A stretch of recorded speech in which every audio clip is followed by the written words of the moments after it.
Hi అండి, అందరికీ నమస్తే. అందరూ ఎలా ఉన్నారు ఫ్రెండ్స్? బాగున్నారా? నేనైతే చాలా బాగున్నాను. మీరందరూ ఎలా ఉన్నారు అనేది కింద కామెంట్ సెక్షన్లో నాతో షేర్ చేసుకోవడం అస్సలు మర్చిపోవద్దు. ఆకలేస్తుందా? ఈరోజు మార్నింగ్ బ్రేక్ఫాస్ట్లోకి బజ్జీలు వేస్తున్నానండి. దోశ బ్యాటర్ ఉందనమాట. అందులో మార్నింగ్ లేచిన వెంటనే కొంచెం మైదా మిక్స్ చేసేసాను. మైదా అలాగే కొంచెం వంట సోడా వేసాను, కొంచెం ఆనియన్స్ వేసాను, పచ్చిమిర్చి వేయలేదు. పచ్చిమిర్చి వేస్తే మళ్ళీ సాత్విక్ తినరనమాట. ఏమైంది? దోమలు కొడుతున్నాయా? అమ్మ ఈసారి నేను తీస్తానమ్మా, అందులో వేస్తాను. నువ్వు తీస్తావా? అమ్మ ఒకసారి నువ్వు వేయకూడదు. ఇవి ఆయిల్ కదమ్మా, గుమ్మిని చేతి మీద పడుతుంది. అయితే నేను తీస్తాను. మరి సరే, నీకు ఇష్టమైన బ్రేక్ఫాస్ట్ ఏంటి చెప్పు? Bajji. బజ్జీలా?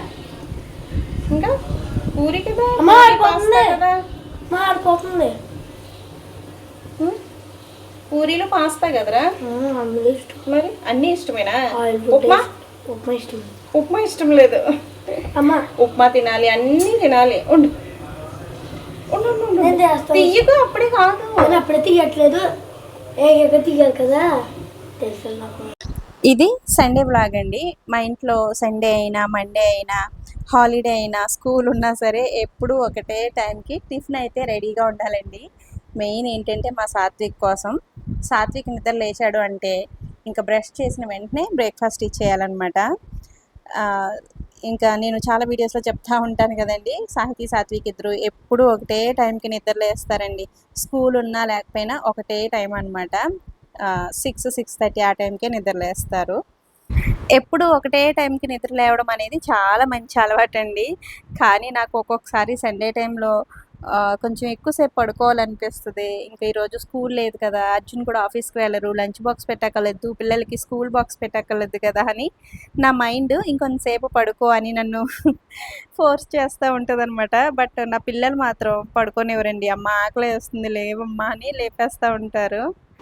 Sunday special breakfast Mysore bajji అయితే ప్రిపేర్ చేస్తున్నాను. నేను ఇవి ప్రిపేర్ చేసిన ప్రతిసారి బజ్జీ అంటూ ఉంటాను కదండి.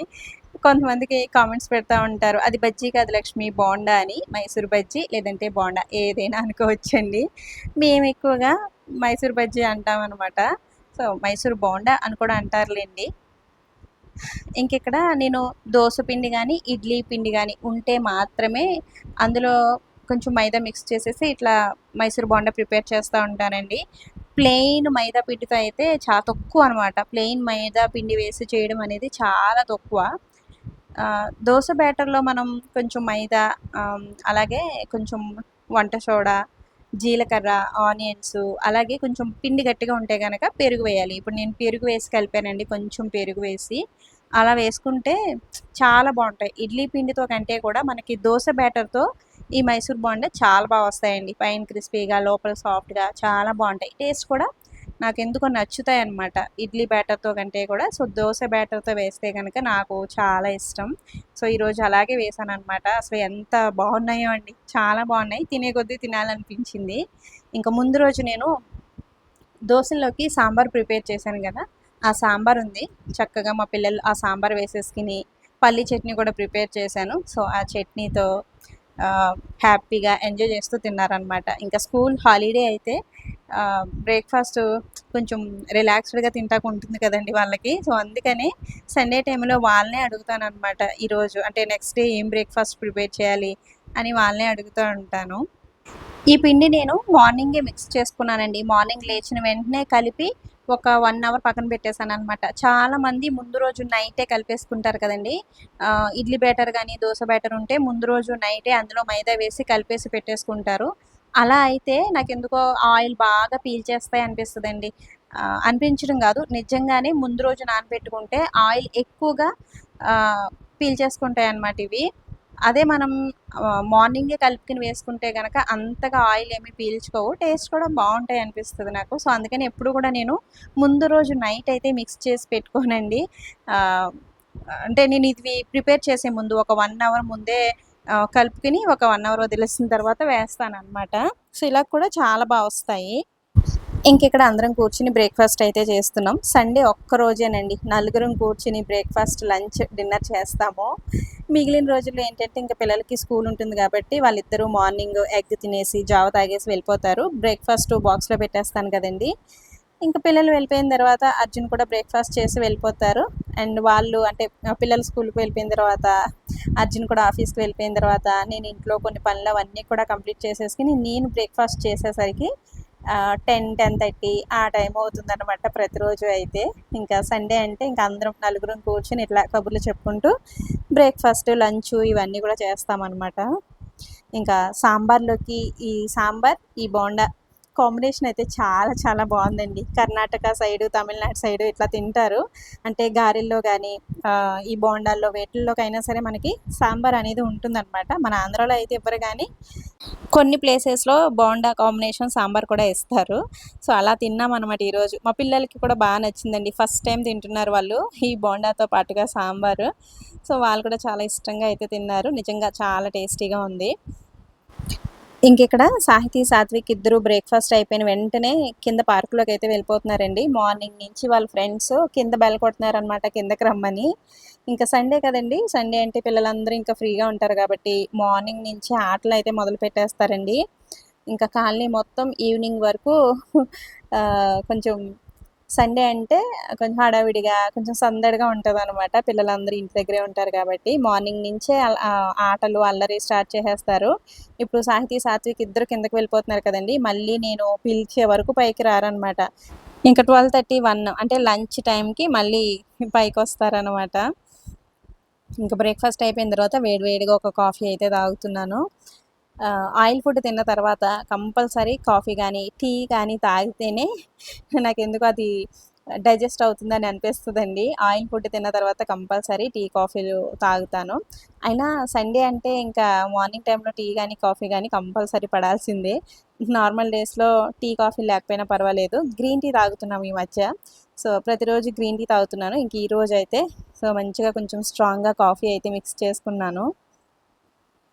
ఈరోజు సండే కాబట్టి ఇంట్లో నాన్ వెజ్ ఉంటుంది కదండీ! ఈరోజు లంచ్‌లోకి చేపల పులుసు, చేపల ఫ్రై ప్రిపేర్ చేస్తున్నాను. ముందు రోజు అర్జున్ ఈ ఫిష్ తెచ్చుకున్నారండి. ముందు రోజు నైట్ తీసుకొచ్చారనమాట. ఒక డ్యామ్ దగ్గర ఫ్రెష్‌గా చేపలు పడుతున్నారంట. లైవ్ ఫిష్ తెచ్చుకున్నారు. క్లీన్ చేసేసి ఫ్రిడ్జ్‌లో పెట్టేశాను. ఫ్రై ముక్కలు కొద్దిగా తీసి వాటికి ఇంకా మసాలా అంతా పట్టించేసి ఫ్రిడ్జ్‌లో పెట్టేశాననమాట. మనం ఎప్పుడైనా సరే ఫ్రై చేసుకుంటున్నప్పుడు ఆ మసాలా అంతా కూడా ముందే పట్టించేసి మనం ఫ్రిడ్జ్‌లో పెట్టేసుకున్నామనుకోండి, నెక్స్ట్ డే మార్నింగ్‌కి మంచిగా ఉప్పు, కారం అన్నీ పడతాయన్నమాట. సో, నెక్స్ట్ డే మనం ఫ్రై చేసుకుంటే టేస్ట్ అద్దిరిపోతుంది. సో, ఆ విధంగా ఒకసారి మీరు ట్రై చేయండి. ఇక్కడ చేపల పులుసు కోసం మసాలా అయితే ప్రిపేర్ చేసేసుకుంటున్నాను. అల్లం, వెల్లుల్లి, ధనియాలు, జీలకర్ర, కొంచెం చెక్క, లవంగం కూడా వేశాను. ఇది కొంచెం పెద్ద ఫిష్ అనమాట. మా అత్తమ్మ వాళ్ళు బాగా పెద్ద చేప అనుకోండి, అందులో ఒక 4, 5 లవంగ మొగ్గలు ఇవన్నీ వేస్తారనమాట. ఎందుకంటే ఆ నీచు వాసన అవి రాకుండా ఉండటం కోసం. నేను పెద్దగా వేయనండి. అల్లం, వెల్లుల్లి, ధనియాలు, జీలకర్ర మాత్రమే వేస్తాను. సో, మా అత్తమ్మ వాళ్ళు లవంగ మొగ్గలు కూడా వేస్తారనమాట. ఈసారి నేనైతే వేశానండి. అత్తమ్మ స్టైల్‌లో కొంచెం ప్రిపేర్ చేద్దాం అన్నట్టు. అంటే వేసినా కూడా పెద్దగా మనకేమి ఆ డిఫరెన్స్ ఏం తెలియలేదులెండి. వేసినట్టు, వేయలేనట్టు ఏం తెలియలేదు. నేను ఈ చేపల పులుసు మీద ఎప్పుడు ఎటువంటి ప్రయోగాలు చేయననమాట. అంటే మనం చికెన్ చాలా విధాలుగా వండుకుంటాం కదండీ! ఒక్కొక్కసారి ఫ్రై చేస్తాను, ఒక్కొక్కసారి గ్రేవీ టైప్‌లో చేస్తాను, ఒక్కొక్కసారి డిఫరెంట్ మసాలాలవి వేసి చేస్తాను. కానీ చేపల పులుసు మాత్రం ఎప్పుడూ ఒకే విధంగా ప్రిపేర్ చేస్తాననమాట. దీని మీద ఎటువంటి ప్రయోగాలు చేయను. ఎందుకంటే అర్జున్‌కి చేపల పులుసు అంటే చాలా చాలా ఇష్టమండి. తెచ్చుకునేదే చాలా తక్కువ. మాకిక్కడ లైవ్ ఫిష్ దొరికేది చాలా తక్కువండి. లైవ్ ఫిష్ దొరికితేనే ఎప్పుడైనా తెచ్చుకుంటారనమాట ఆయన. చాలా ఇష్టం అర్జున్‌కి చేపల పులుసంటే. సో, అందుకని దానిపైన ఎటువంటి ప్రయోగాలు చేయను. బట్ చేపల పులుసు ఎప్పుడు కూడా నాకు మంచిగా కుదురుతదండి. చాలా బా వస్తది. సో, మసాలా ప్రిపేర్ చేసుకున్న తర్వాత అంటే అల్లం, వెల్లుల్లి, ధనియాలు, జీలకర్ర గ్రైండ్ చేసేసుకున్న తర్వాత అందులోనే ఆనియన్స్ కూడా వేసేసి మరీ పేస్ట్‌లాగా కాకుండా ఒక 2, 3 సార్లు మనం పల్సేస్తూ తిప్పితే గనక అంటే ఆనియన్స్ మరీ మెత్తగా కాకుండా కొంచెం కోర్స్‌గా గ్రైండ్ అవుతాయి. సో, అప్పుడు ఆ మసాలాని ఆయిల్‌లో మనం ఫ్రై చేసేసుకోవాలి. ఆయిల్‌లో ఫస్టు పచ్చిమిరపకాయలు వేసి అవి ఫ్రై అయిన తర్వాత ఈ మసాలా పేస్ట్ కూడా వేసేసి ఫ్రై చేసేసుకొని సో, అందులోనే పసుపు, ఉప్పు, కారం వేసేసుకోవాలి. నెక్స్ట్ చేప ముక్కలు కూడా వేసేసి ఈ విధంగా కొంచెం వాటర్ వేసి ఒక 3 to 4 మినిట్స్ ఆ వాటర్ మరుగుతూ ఉన్నప్పుడు మనం చింతపండు పులుసు వేసుకోవాలి. ఇక్కడ నేను చింతపండు ముందుగానే వాటర్‌లో నానబెట్టుకొని పెట్టుకున్నాను. సో, ఈ చింతపండు మంచిగా స్మాష్ చేసేసి చింతపండు గుజ్జు మనం రెడీ చేసుకోవాలి. వాటర్ వేసిన తర్వాత ఈ విధంగా మరుగుతూ ఉన్నప్పుడు మనం చింతపండు పులుసు వేసేసుకోవాలి. నేను మసాలా మిక్సీలో వేసాను కదండీ! అత్తమ్మ వాళ్ళైతే చక్కగా రోట్లో దంచి మసాలా చేపల పులుసు ప్రిపేర్ చేస్తారనమాట. అది కూడా ఇటువంటి పెద్ద పెద్ద చేపలనుకోండి కట్టెల పొయ్యి మీద ప్రిపేర్ చేస్తా ఉంటారు. అసలు టేస్ట్ అద్దిరిపోతుందండి. రోట్లో దంచిన మసాలాతో కట్టెల పొయ్యి మీద చేసే చేపల పులుసు రుచి అసలు మర్చిపోలేమనమాట. తగినంత చింతపండు పులుసు వేసేసుకున్న తర్వాత సరిపడా వాటర్ కూడా వేసేసి ఇంకా ఇప్పుడు మనం చింతపండు పులుసు అన్నీ వేసిన తర్వాత గరిటె పెట్టి తిప్పకూడదు కదండీ! సో, అందుకని ఆ గిన్నెని ఒకసారి అటు ఇటు తిప్పుకోవాలనమాట. సో, ఇంక మూత అయితే పెట్టేశానండి. ఇక్కడ ఒక పక్కన చేపల ఫ్రై ప్రిపేర్ చేస్తున్నాను. నేను ఈ చేపల ఫ్రై చాలా సింపుల్‌గానే అంటే అందులో ఎక్కువ మసాలాలు అటువంటివి ఏమి ఉండవండి. ఉప్పు, కారం, ధనియా పొడి, కొంచెం జీరా పౌడర్ వేస్తాను. కొంచెం పసుపు, ఒక హాఫ్ లెమన్ కూడా స్క్వీజ్ చేసేసి ఇంకా అన్నీ కలిపేసి మ్యారినేట్ చేసేస్తాననమాట. ఇందులో నేను అల్లం వెల్లుల్లి పేస్ట్ కూడా వేయనండి. ఈ చేప ఫ్రైలో అల్లం వెల్లుల్లి పేస్ట్ వేస్తే ఏమవుతదంటే ఈ ముక్క ప్యాన్‌కి అంటుకుపోతుంది. మనం ప్యాన్‌లో ఫ్రై చేస్తే ప్యాన్‌లో లేదంటే మూకుడులో ఫ్రై చేస్తే మూకుడులో కింద ముక్క అడుగంటేస్తదనమాట. సో, అందుకని నేను అల్లం వెల్లుల్లి పేస్ట్ వేయను. ఉప్పు, కారం, ధనియాల పొడి, జీరా పౌడర్, కొంచెం పసుపు వేస్తాను అంతే. అంతకు మించి మసాలాలు ఏమి ఉండవండి. బట్ టేస్ట్ మాత్రం అద్దిరిపోతుంది. ఫిష్ ఎప్పుడైనా సరే డీప్ ఫ్రై చేయకూడదండి. డీప్ ఫ్రై చేస్తే వీటిలో ఉండే అంటే చేపలో ఉండే టేస్ట్ అంతా ఆయిల్‌లోకి వెళ్ళిపోతుంది అని అనిపిస్తది నాకు. ఎప్పుడైనా సరే ఈ విధంగా పాన్ ఫ్రై చేసుకుంటేనే ఆ చేప టేస్ట్ మనకి కరెక్ట్‌గా తెలుస్తుంది. ఇక్కడ చేపల పులుసు మరుగుతూ ఉంది. మరుగుతూ ఉన్న టైంలో ఒక్కసారి కొంచెం కొత్తిమీర వేసేసి మూత పెట్టేసుకోవాలి. ఇంకా ఒక 3-4 మినిట్స్ కొంచెం లో ఫ్లేమ్‌లో పెట్టేసి ఉంచుకుంటే కనుక చేపల పులుసు రెడీ అయిపోతుంది. ఇది లైవ్ ఫిష్ అనమాట. అంటే నిన్న డ్యామ్ దగ్గర అర్జున్ చేపలు పడుతూ ఉన్నప్పుడు తెచ్చుకున్నారు కదండీ! అసలు టేస్ట్ అయితే ఎంత బావుందో. నేను యూపీలో తిన్న బెస్ట్ చేపల పులుసు, చేపల ఫ్రై ఇదే అనమాట నేనొచ్చిన దగ్గర నుంచి. ఇటువంటి చేపలు చాలా రేర్‌గా తక్కువ దొరుకుతాయండి. లైవ్ ఫిష్ చాలా తక్కువ దొరుకుతాయి ఇక్కడ. లైవ్ ఫిష్ దొరకవు కాబట్టే మేము ఎక్కువగా తెచ్చుకోము. లైవ్ ఫిష్ దొరికితే మాత్రమే తీసుకొస్తారనమాట. చేప బావుంటేనే తీసుకొస్తారు. చాలా బావుందండి. పులుసు టేస్టు అదిరిపోయింది. ఫ్రై కూడా చాలా చాలా బావుంది. మా పిల్లలు తినరు కదండీ ఎక్కువగా. బట్ ఈసారి తిన్నారనమాట. చాలా ఇష్టంగా తిన్నారు. ఇది కొంచెం పెద్ద ఫిష్ అవ్వడం వల్ల ఇంకా టేస్ట్ కూడా చాలా బావుంది కాబట్టి వాళ్ళు కూడా తిన్నారు. ఇది కొత్త కారంతో చేశానండి. అంటే ఊరు నుంచి వచ్చేటప్పుడు కారం తెచ్చుకున్నాను కదా! కొత్త కారం కదండీ! కలర్ అదిరిపోయిందనమాట. కలర్ బావుంది. అలాగే టేస్ట్ కూడా చాలా బావుంది. ఇంకా ఫిష్ ఫ్రై కూడా చాలా కుదిరిందండి. చెప్పాను కదా! మనం ఫిష్ ఫ్రై పెట్టుకుంటున్నప్పుడు ముందు రోజే మ్యారినేట్ చేసి పెట్టేసుకున్నామనుకోండి ఫ్రిడ్జ్‌లో. నెక్స్ట్ డే మార్నింగ్‌కి వాటికి ఉప్పు, కారం ఇవన్నీ కూడా మంచిగా పట్టి ఫ్రై టేస్ట్ చాలా బావుంటుంది. ఇక్కడ నలుగురం కూర్చొని భోజనాలైతే చేస్తున్నాం. చేపల పులుసు ఎప్పుడైనా సరే టేస్టీగా రావాలి అంటే ఫిష్ ఫ్రెష్‌గా ఉండాలండి. టేస్ట్ బావుంటుంది. అదేవిధంగా ఉప్పు, కారం, పులుపు ఇవి 3 కూడా కరెక్ట్‌గా పడాలండి. అందులో కారం తక్కువైనా బాగోదు, ఉప్పు తక్కువైపోయినా బాగోదు, చింతపండు పులుసు తక్కువైనా కూడా అస్సలు బాగోదనమాట. అవన్నీ కరెక్ట్‌గా ఉంటేనే చేపల పులుసు టేస్ట్ అదిరిపోతుంది. ఇక్కడ నలుగురం కూర్చొని భోజనాలు చేస్తున్నాం. ఈరోజు సాహితీ, సాత్విక్ ఇద్దరు కూడా చేపల పులుసు అయితే తిన్నారండి. వాళ్ళే కలుపుకొని తిన్నారు ఫస్ట్ టైమ్. ఈ పొట్ట దగ్గర ముక్కలుంటాయి గదండీ! వాటిలో ముల్లులు ఎక్కువుండవు. పొడుగు ముళ్ళు 1, 2 ఉంటాయి. అవి తీసేసుకుంటే సరిపోతుంది గదా! ఆ పొట్ట దగ్గర ముక్కలు వేశాను చెరకో ముక్క. వాళ్ళే చక్కగా కూర్చుని ఆ ముక్క తీసుకొని తిన్నారనమాట. చాలా హ్యాపీ అనిపించింది. మామూలుగా ఏంటంటే చేపల పులుసు ఏమైనా ఇంట్లో ప్రిపేర్ చేస్తే, ఫిష్ ప్రిపేర్ చేస్తే వాళ్ళకి సెపరేట్‌గా ఏమైనా వండవలసొచ్చేదండి. తినేవాళ్ళు కాదు. ఇప్పుడిప్పుడు ఇంకా అర్జున్ అలవాటు చేస్తున్నారనమాట. ఫిషే హెల్త్‌కి మంచిది. అదే ఎక్కువగా తినాలి అని. వాళ్ళు కూడా అలవాటు చేసుకుంటున్నారు. ఇంకా ఇంట్లో నేను నాన్ వెజ్ ఏమన్నా తిన్నప్పుడు కంపల్సరీ బెల్లం ముక్క తింటానండి. ఇది నాకు మా మామయ్య గారు అలవాటు చేశారండి. నాన్ వెజ్ ఐటెమ్స్ తిన్నప్పుడు ఈ విధంగా మనం ఒక బెల్లం ముక్క తిన్నామనుకోండి, తిన్నది త్వరగా డైజెస్ట్ అవుతది. ఈ తేనుపులు అటువంటివి రాకుండా ఉంటాయనమాట. మెయిన్‌గా ఏంటంటే చేపల పులుసు తిన్నప్పుడు మాత్రం కంపల్సరీ పిల్లలకి కూడా నోట్లో ఒక చిన్న బెల్లం ముక్క వేస్తా ఉంటాను. సాత్విక్ భోజనం చేసిన తర్వాత కొంచెం వాడికి స్వీట్ టీత్ అనమాట. భోజనం చేసిన తర్వాత కంపల్సరీ ఏదో ఒక స్వీట్ అడుగుతాడండి. నేను ఊరు నుంచి బెల్లం తీసుకొస్తాను కదా, ఒరిజినల్ చెరక బెల్లం, ఈ మధ్య నల్ల బెల్లం ఇవన్నీ కూడా తీసుకొస్తున్నాను కదా, అవి చిన్న చిన్న ముక్కలుగా కొట్టేసి ఒక డబ్బాలో వేస్తున్నాను అనమాట. భోజనం చేసిన తర్వాత చిన్న ముక్క వేసుకుంటున్నాడు. సో అదే మంచిదండి స్వీట్స్ వాటికంటే కూడా. సో ఈ బెల్లమే హెల్దీ అనిపిస్తుంది నాకు. అందులోనూ నేను అసలు పంచదార కలవని ఒరిజినల్ చెరక బెల్లం అయితే తెచ్చుకుంటూ ఉంటానండి. మనకి ఆ బెల్లం కొంచెం కాస్ట్ ఎక్కువ ఉంటుంది. ఇంకా పిల్లలు ఏదైనా స్వీట్ అడిగినప్పుడు పాయసం లాంటివి చేసినా, పరమాన్నం చేసినా, ఏం చేసినా కూడా ఇంకా ఆ బెల్లమే ఉపయోగించి చేస్తాననమాట. ఇంకిక్కడ సాహితీ, సాత్విక్ ఇద్దరిని కూర్చోబెట్టి హోంవర్క్స్ అయితే చేయిస్తున్నాను. నాకు ఇక్కడ వీళ్ళ ఎడ్యుకేషన్ అస్సలు నచ్చదండి. ఎందుకు నచ్చదంటే వీళ్ళకి స్కూల్ హాఫ్ డేనే ఉంటది. హాఫ్ డేనే ఉంటుంది కాబట్టి టీచర్స్ ఏం చేస్తారంటే లెసన్స్ అవి ఎక్స్‌ప్లెయిన్ చేసి చెప్పేస్తారనుకుంటా అండి క్లాస్‌లో. ఇంకా రాసేవి ఉంటుంది గదా! క్వెషన్ ఆన్సర్స్ ఇంకా ఆహ్, ఈ ఎక్సర్‌సైజెస్ అన్నీ గూడా ఇంటి దగ్గర రాయించమని వాళ్ళకి టిక్ పెట్టి ఇచ్చేస్తారండి. ఇంక అవన్నీ రాయించాలనమాట. ఇంకా స్కూల్లో రాయించడం అయి పెద్దగా ఏముండదు. కొంతమంది రాయిస్తారు గానీ, ఎక్కువగా మనకి ఇంటికే ఎక్కువగా హోంవర్క్ ఇచ్చేస్తా ఉంటారు. ఇంకా హాఫ్ డే స్కూల్ అవ్వటం వల్ల ఇంక టైం సరిపోదు కదండీ! సో, అదొకటి నాకు అస్సలు నచ్చదనమాట ఇక్కడ. ఇక్కడ ఎడ్యుకేషన్ ఎందుకో నాకు అసలు నచ్చదండి. వీళ్ళ స్కూల్ గురించో కాస్త ఎప్పటినుంచో మేము ట్రాన్స్‌ఫర్ అయిపోతే బావున్ను. ఇక్కడి నుంచి వేరే చోటకి మంచి మన సౌత్ ఇండియాకే ట్రాన్స్‌ఫర్ అవ్వాలి. ఇంకా అక్కడ బావుంటుంది ఎడ్యుకేషన్ అన్నట్టు ఎప్పటినుంచో అనుకుంటున్నామనమాట. పిల్లలకి ఎప్పుడైనా సరే అండి ఫౌండేషన్ బావుంటేనే ఫర్దర్‌గా వాళ్ళ ఎడ్యుకేషన్ అనేది బావుంటుంది. సాహితీ, సాత్విక్ ఇద్దరికీ అసలు స్కూల్లో జాయిన్ చేయక ముందే నేను చాలా నేర్పించేసేదాన్నండి.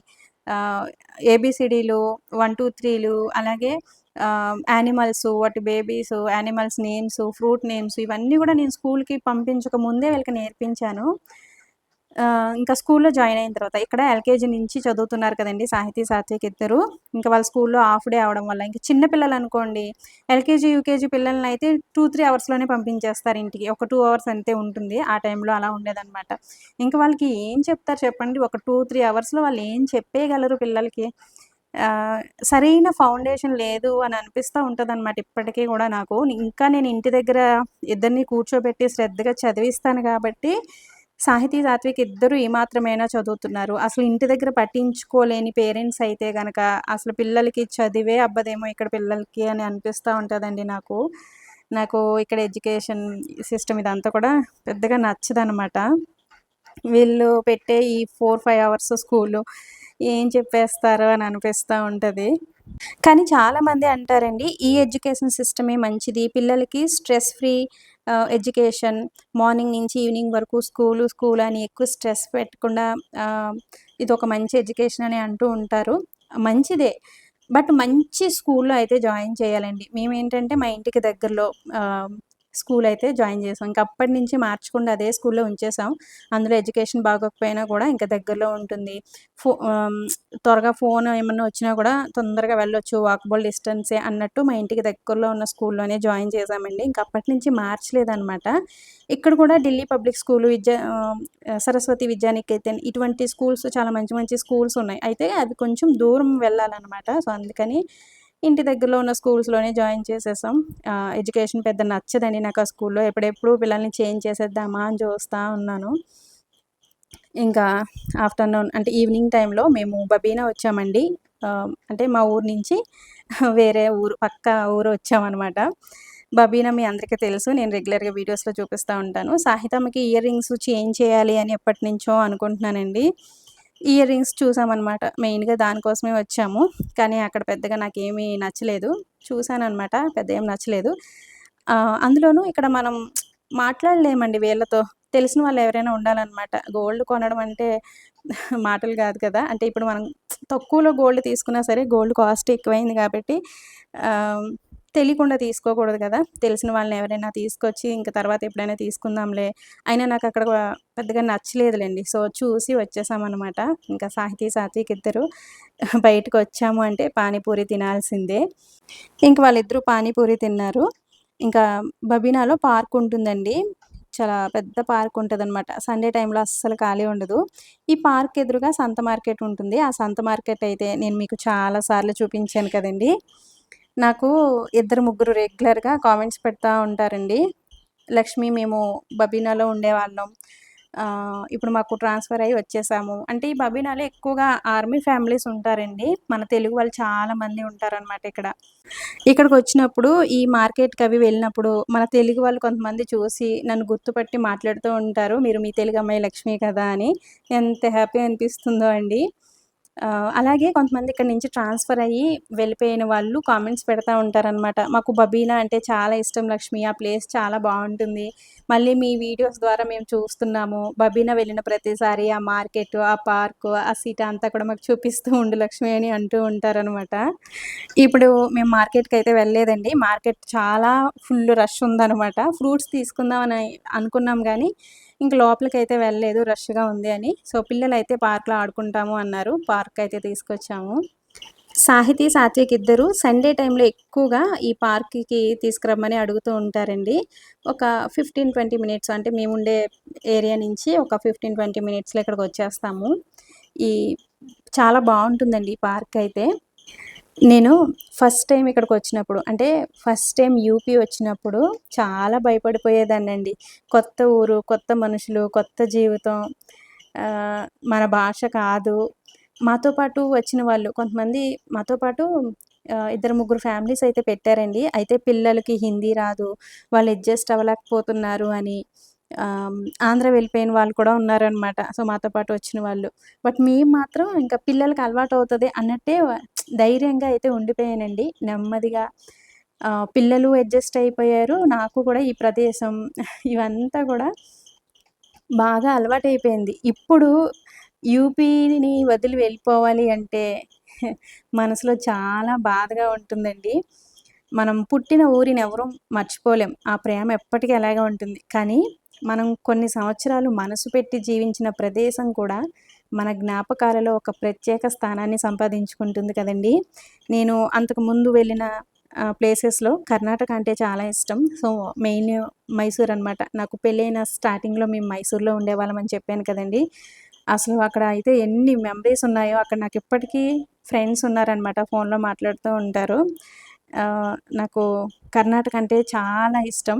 ఎన్ని ప్లేసెస్ తిరిగినా సరే నాకు అక్కడ మెమరీస్ ఎప్పుడు గుర్తొస్తూ ఉంటాయి. అదే విధంగా ఇప్పుడు నార్త్ అండి యూపీ.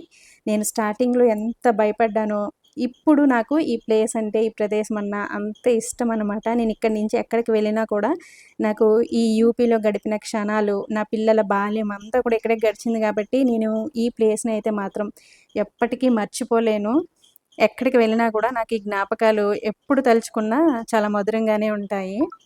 అయితే యూపీలోనే ఉండిపోవచ్చు కదా లక్ష్మి అంటారేమో! ప్రతి దానిలో మంచి, చెడు 2 ఉంటాయి.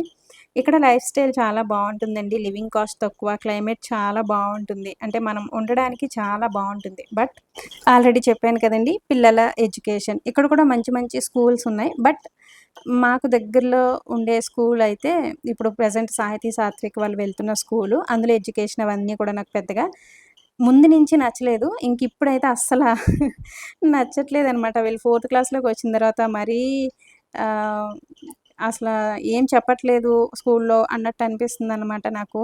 ఇంకెప్పుడెప్పుడు వీళ్ళ స్కూల్ చేంజ్ చేద్దామా అన్నట్టే చూస్తున్నాను. ఇంకోటేంటంటే ఇంకా చాలా లాంగ్ డిస్టెన్స్ అయిపోయింది కదండీ! ఇంటి దగ్గర వాళ్ళకి ఏమైనా బాగోకపోయినా లేదంటే ఒక మంచి అకేషన్ ఉన్నా కూడా ఒకరోజు వెళ్ళి వచ్చేద్దాం అన్నట్టు కూడా ఉండట్లేదనమాట. సో, ఇవన్నీ కూడా ఆలోచించుకోవాలి. ఇంకా ఫైనల్‌గా ఇప్పుడు ఇక్కడ ప్రాజెక్ట్ కంప్లీట్ అయిపోయింది కాబట్టి కంపల్సరీ ట్రాన్స్‌ఫర్ ఉంటుంది కదండీ! అది మేమంతా కూడా అంటే ముందే ప్రిపేర్ అయి ఉంటాం కదా! ఇంక ప్రాజెక్ట్ అయిపోయిన తర్వాత వేరే ప్లేస్‌కి వెళ్ళాలి అన్నట్టు. ఇంకా అదనమాట. ఇంకా పిల్లలు ఒక 6:30 ఆ టైం వరకు కూడా పార్క్‌లో ఫుల్‌గా ఆటలాడుకున్నారండి. ఇంక మేము బయలుదేరి ఇంటికైతే వెళ్ళిపోతున్నాము. సో, ఇది ఫ్రెండ్స్ ఈరోజు వీడియో అయితే. ఈ వీడియోని ఇంతటితో ఎండ్ చేసేస్తున్నాను. వీడియో నచ్చితే తప్పకుండా ఒక లైక్ ఇవ్వడం, అలాగే ఒక మంచి కామెంట్ పెట్టడం, వీడియోకి హై పాయింట్స్ ఇవ్వడం కూడా అస్సలు మర్చిపోవద్దు ఫ్రెండ్స్. సో, మరొక మంచి వీడియోతో మళ్ళీ మీ ముందుకొస్తాను. Thanks for watching. బాయ్.